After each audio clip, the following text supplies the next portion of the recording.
one of the scribes came to Jesus and asked him, "Which is the first of all the commandments?" Jesus replied, "The first is this, Hear, O Israel, the Lord our God is Lord alone. You shall love the Lord your God with all your heart, with all your soul, with all your mind, and with all your strength. The second is this, you shall love your neighbor as yourself. There is no other commandment greater than this." The scribe said to him, "Well said, teacher. You are right in saying, He is one and there is no other than He. And to love Him with all your heart and with all your understanding and with all your strength, and to love your neighbor as yourself is worth more than all burnt offerings and sacrifices."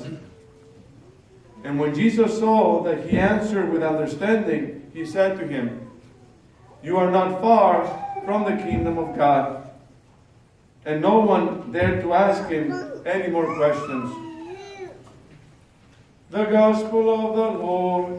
Praise to you, Lord Jesus Christ.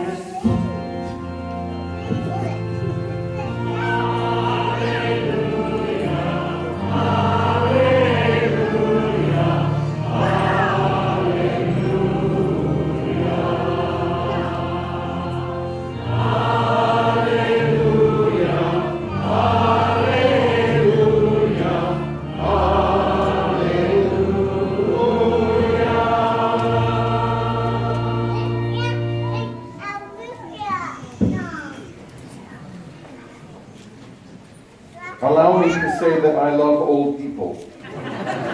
Okay? Don't anyone misunderstand. I love old people. But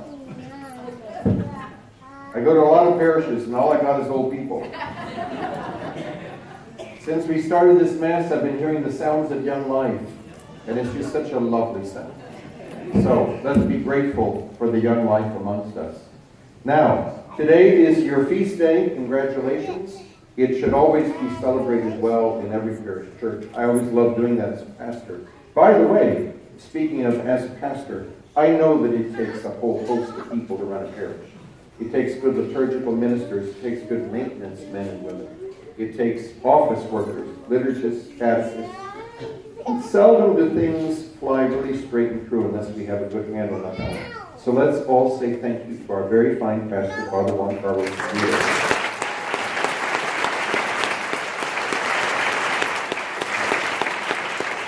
Now,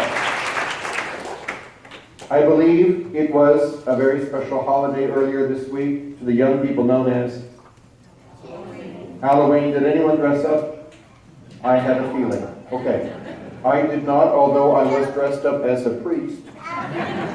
And several people looked at me in places wondering if I really was, or if I was just in a really clever getup. But anyway, I understand you also had a celebration here. Was it on All Saints' Day for the young people? I was actually at Immaculate Heart of Mary Elementary and High School. They got the whole thing in Tucson. And all of the children from the elementary school came in dressed up like their favorite saint. They've been doing it for years. And we had several Mother Teresa of Calcutta's, something kind of new for me. Beautifully dressed up in their socks. We had a number of St. Francis's with stuffed animals. We had some St. Benedict's. We had some Pope John Paul II. What I really liked is, as I was looking at the children walking in, I thought, they're not just trying on costumes.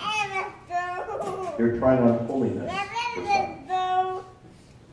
And I think having just come through this week where we celebrate All Saints, and then All Souls, and now we're celebrating your faithful saint, it's good for us to remember that each of those saints has allowed the gospel to fall in their lives and come to life in a unique and beautiful way. Just a quick word about Mark de Porres. Some of you may know his life better than me, but one of the things I've always loved about Mark de Porres is when you look at the life of Jesus, sometimes he's preaching to the big crowds, and sometimes they listen, but more often than not, if you read between the lines, when it gets tough, the crowds go away. The really moving points in the gospel for me, where you see people come to faith, are the one-on-one encounters. And as I said earlier today at the men's conference, I said, Christianity did not overwhelm the Roman Empire and Western civilization because of its institutions of hospitals and universities. There were none at that time. Christianity overwhelmed Western civilization and the Roman Empire, one person at a time. People tend to come to faith one person at a time. And one of the wonderful things about De Porres is he was willing to spend days in the cell of a prison where one prisoner to faith, because he recognized in that one prisoner a child of God. He was willing to sit up through the night with someone sick, close to death, for days, because he recognized in that one person a child of God. He was known throughout his lifetime as Martin the Charitable.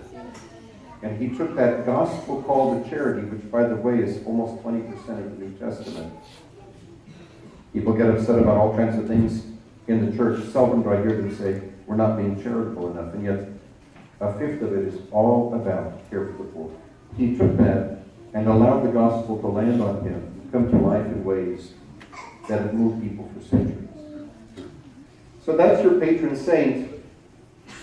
Again, in this week where we've celebrated saints, allow his example, but as well as all the great saints. And ask yourself, in what way has the gospel fallen upon me and called me to be a person of greater depth and faith? Now, if we turn just for a quick minute to our gospel today, we're in the Gospel of Mark, and Mark is very fond of telling us what the kingdom of God is not about. It's not about dietary regulations, hand washings and food washings. It's not about, like the disciples, cutting and running when things get difficult. It's not about, the kingdom of God is not about leaders who are corrupt.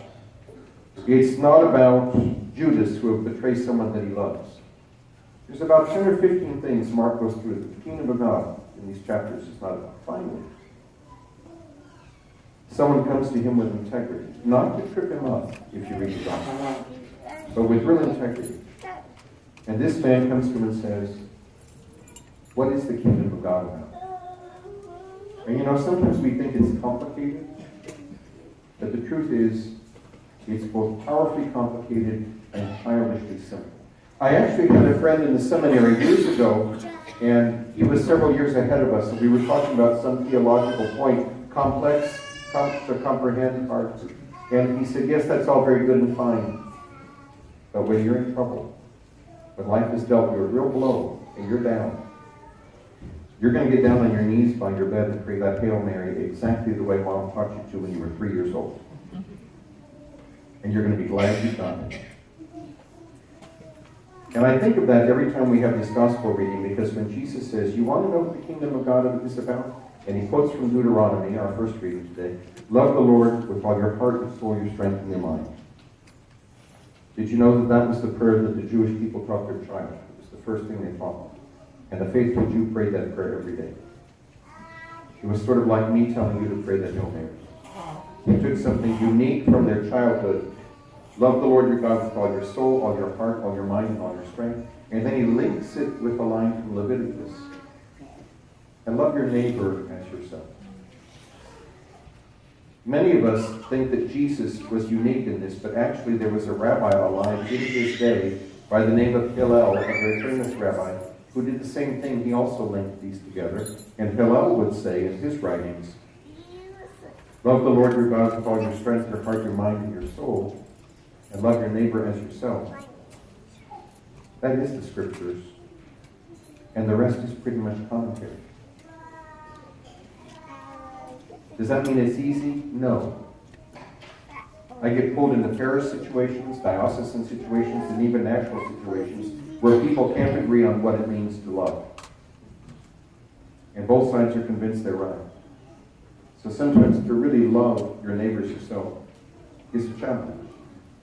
But more often than not, it's really pretty simple. And indeed, when we do love our neighbors ourselves, we discover that is the way we love our God. And so I think what the readings and our celebration today leave us with is, it is the feast of St. Martin de Porres, a great saint who really showed us beautifully in his life and his mission and his ministry what it means to love God with all your spirit, your soul, your heart, your strength. And then in all those broken, shattered people who he loved so well, he loved his neighbor as he loved himself. That's our gospel call. And that's who we are to be as members of this parish under his patronage. And now let us all stand and profess our faith.